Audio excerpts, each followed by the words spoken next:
Step into the Dueling Dimension Gaming Tavern. Hey guys, Saber Duelist here. I'm here with Oracle, who's going to do a Mannadium profile. First, he's going to go over what's in the deck, and then after that, he'll probably go through like how some of those cards are used within his deck, because his isn't just Mannadium, it's Mannadium and Friends. You'll find out that means as he goes through the profile, and then I'm going to hand it off over to Oracle. Hi. So first of all, we're going to go through just the main archetypes. So we'll go through the Mannadium archetype first. We'll go through the two starters, which are your Room Hearts. These are the local searches in the Mannadium archetype. And then we have the four standard tuners, level 2s, 2 Meek, 1 Fearless, 1 Torrid. Okay, in that brings virtually an end to the Mannadium archetype, apart from the Calarium, which is your field spell. You'll use that for searching and for gaining advantage. We'll explain this later. Oops, my bad, I cannot pick cards up today. So in this, we also need the 3 Visa Starfrost. This is going to help you get into the level 2 tuners, as we've discussed so far. But this has also got another advantage. It's going to let you get into the next engine being the Scareclaw engine, which is the actual smaller engine of the lot, comprising of only 3 cards, which is the Arrival, a Rykar, and a singular copy of Rykophobia. Now you can change these ratios, and again I will explain at the end of the profile itself when I go through the side deck. We also added the Samsara in as a cut-in. It just acts as a little bit of a side for Visas and a level 4 tuner non-tuner. We summoned through the Visas advantage. Again, we'll go over everything after. Moving on to the next engine, we have the White Forest engine, which is 2 Elzetti of the White Forest, 1 Roosseer of the White Forest, and then we have 2 Elzetti Azamina of the White Forest. 2 spells that we run for the Sinful Spoils of the White Forest, and the Tails, we play that at a 2 and a 1 ratio. These help us get into the illusions and spellcasters, and they help us get into our fusion and our special summons. We then play the 1 Queen Azamina and the 1 Diabelth engines, because they're both searchable through the Sinful Spoils and Azamina engines. After that, we'll move on to what I like to call the miscellaneous side. It's a bit of a different take on things, so it's just a bit of added ammunition. So you have the Incredible Ecclesia. Although we're not playing any Sword Souls, she's still a quick effect on her going second to be able to special summon as a free special summon tuner. We also have the 2 Bestials, Magnahunt and Druiswell. Obviously, for obvious reasons, we play those within the deck. They're also sideable options for games where we don't actually see lights or darks against our opponent, but they are still a good side advantage for if you're playing Bestial this payoff. We also play Nightmare Apprentice. Nightmare Apprentice helps us get into certain things within the Azamina and the White Forest archetype. And then, obviously, because of the Warriors, we play the Reinforcement of the Army, because everyone plays it and it's a necessity. We play Harpy's Feather Duster at 1, and then we play the 1 Triple Tactics Talent, because, again, necessity. That concludes the miscellaneous part of the deck. We'll then go through the hand wraps. So, obviously, we'll play 3 Ash. Everyone needs to play 3 Ash. Because it's limited now, 2 draw, but I've never seen the point in more than 2 anyway. We play 1 Mulch Army for Wallows, mostly because the deck has draw power anyway, it's not really a problem. And then 3 Infinite Impermanents. These are obviously from hand and set on field. They're just decent negates for whatever purpose you need. So, now that we've covered the main deck, I'll get onto the side deck. The extra deck, sorry, my bad. We'll get onto the side deck in a moment, and then we'll get onto how the deck plays. So for the Mannadium side, we have the Mannadium Trisuka. This is going to help you get your tuners back when it's been summoned. Target 1 level 2 tuner in your grave and you can special summon it. It has another effect, but I wouldn't recommend using it unless you're going to lock yourself into Mannadiums. The Visas Amritara, again, this is going to search for you. It also becomes Visa Starfrost on the field. You can use it a bit later on to get into a fusion with the Vicious Astrolaud. As long as it's on field, it becomes the Visa Starfrost you need as part of the material to banish and summon the Astrolaud from the deck, the extra deck. There's 3 mandatory cards there that we really do need to play within the deck to make it function properly. On the side of the White Forest, we'll play 1 Silvera, the Wolf Tamer, and 1 of the Diabel, Queen of the White Forest. My bad. If she's summoned with a a Synchro Tuner monster, you actually get to add a spell from your graveyard back to your hand. That's any spell. So she's really good. And the Silvera is basically just a big field Book of Moon for your opponent when she gets summoned. And then she allows piercing damage for spellcasters and illusion monsters. She also gives them an extra 500 attack, but with the Colarium and the accumulation of attack on that as well, you end up with big fields, big punches. The Azumina side, we have the... Yeah, we only have the 2 fusions in the deck right now. We have the Moa Regina. Moa Regina is the one that will allow you to target illusions in grave and special summon them. It also has a quick effect when an Azumina or Sinful Spells card is or a card effect is activated. You can quick effect target up to 2 cards on the field and destroy them both. Brilliant card for just annoying your opponent or removing materials from play when your opponent activates an effect to do something. You know, say like they activate a Resonator to bring back something, or to summon from hand. We can delete that Resonator off the field, and you know we can continue. The Rishilago is great. Really easy to make. 1 illusion monster, 1 light spellcaster, and as you can tell, there's quite a lot of light spellcasters within the deck, not just within the White Forest archetype, but also within some of the miscellaneous cards like the Incredible Ecclesia. So this is really easy to make, and it lets you search a Sinful Spoils when it's summoned, and it lets you search a Sinful Spoils when it's destroyed, which is again really good because it allows you to get into the Azumina Queen, who's always treated as a Sinful Spoil. It allows you to get into the Diabell Vengeance, which is also Sinful Spoil by treatment. The rest of the extra deck, we have a Scareclaw monster. We only have the 1 Light Heart. It gets used rarely, but it's there in case, because you do have the problem of sometimes inconsistency within the deck. Just because it runs a rogue side of a 40 card archetype, of a 40 card multi-archetype build, it can be a little inconsistent, but that doesn't mean that your plays are always going to be off. It just means that you might have to start up somewhere else other than a main line.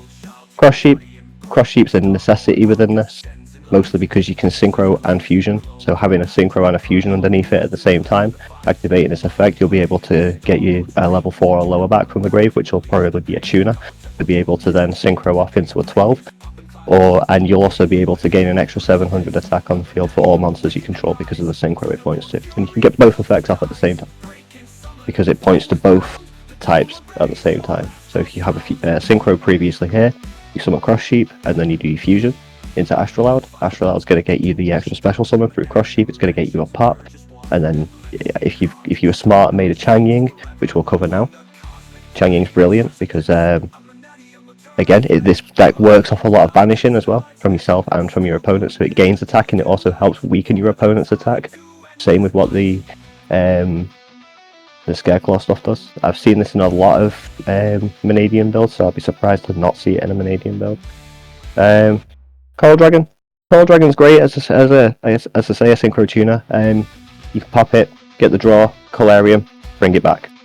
It's really good, and then it's a tuner as well, so you can mix it with one of your Bystials to get into one of our level 12s. And we have 2 level 12s here that are generically able to be made. We have the Crimson Dragon and the Legateer. These will be your most easily accessed level 12s.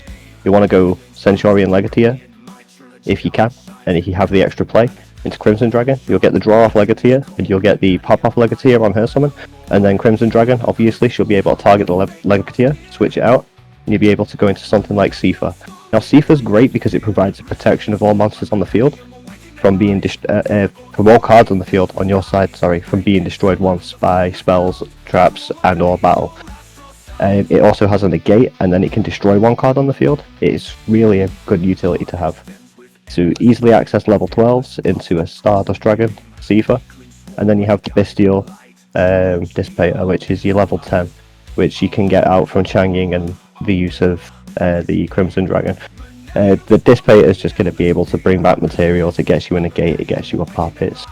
Again, it's a good utility, but it's probably not the greatest out of what's already in there. If you're going for a full OTK, full removal strategy, probably not the greatest of utilities, but it can be good for getting the extension off. The side deck is pretty simple. We're running 2 Ghost Bell because people like playing things like Malice. Sorry, Solar. We play an extra right card because sometimes we just want an extra right card. The Diabellzy, the original Sin Keeper, again, a level 8, it's useful because Sinful Spoils may be engraved. It's kind of one of those that you may not draw it, so I don't really know if I'd be keeping it around. Maybe you have some other ideas of what you might want to play instead of that. 2 Nibiru. Even though I feel Nibiru's a bit outdated, it's still good for those older matchups where people are playing older decks. 1 Mannadium Imaginings, because it's searchable, number 1. But also it has great draw power. Also it can turn one of your level 4s with 21 and 1500 attack and defense into a tuner by banishing it. Gives you a bit of extra ring on Changying. The Forbidden Droplet, I'm only playing it at 1 right now because my other one's in another deck, but usually it should be played at 2. Good side option for games where you go in first, or you know you're going to be going first in the next round. 2 Cosmic Cyclone, again, great cards, especially against trap decks. Against Paleozoics, they've been pretty great as well, I won't lie. And then for the side deck extra deck monsters, I have a Crystal Wing Synchro Dragon, which is just great for the attack gain and punch over on monsters that are unaffected. So basically, what you're essentially doing is you're gaining mass power with the use of the Mannadium stuff into this. When it collides with a monster, even though that monster's unaffected, it's not affecting that monster, just as a little ruling. It's actually affecting this monster. So basically this monster's going to be gaining the attack of that monster to swing over. So the Raid Raptor Ultimate Falcon may be a 4500 beat stick, but this is going to gain that 4500 on top of what it already has, so it's well going to swing over. It also has the negate quick effect when another monster's effect would be activated.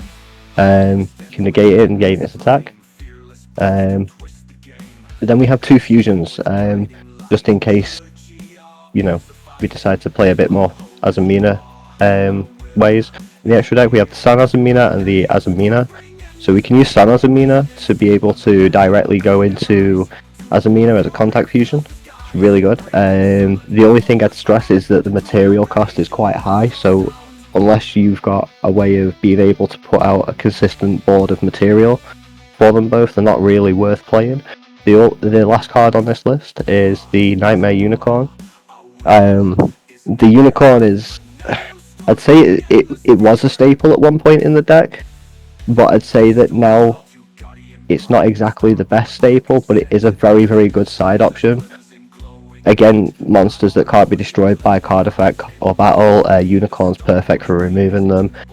Getting stuck with cards that will only let you link, being able to special summon still, and then being able to go into Unicorn with it or something like that. Again, great. It's all about utility and versatility over straight line focus. The deck is about making a board with an array of things, so that when you're playing, so say you're playing the Scareclaw line, and you start with the right card, and your normal summon is met with an Imperm, but you have Room Heart in hand.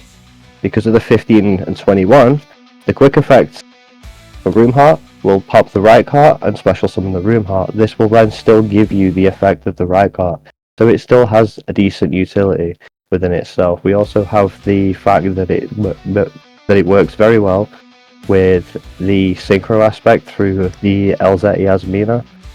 The fact that we can get into quick level 6s and then we can search the Sinful Spoil engine with it is really good. Just being able to get into a 12 from a 10 maybe, if you can. Anything with this deck is possible if you can find a way in. But the lines that you play are pretty specific and pretty open in a way. So you play like you play your Mannadium line, and then you'll be able to get into your Scareclaw line, which ultimately should lead you to your White Forest line, which would ultimately lead you to the Azumina line, which is essentially the full combo of the deck, is being able to get into Azumina and through into the higher synchros and the higher fusions. You probably won't have much of an extra deck after playing one turn. It is basically a glass cannon, but the deck is very strong and very versatile. It's an OTK rogue deck, and it is 40 cards. And that is the complete deck. Anything else you want to go over? No.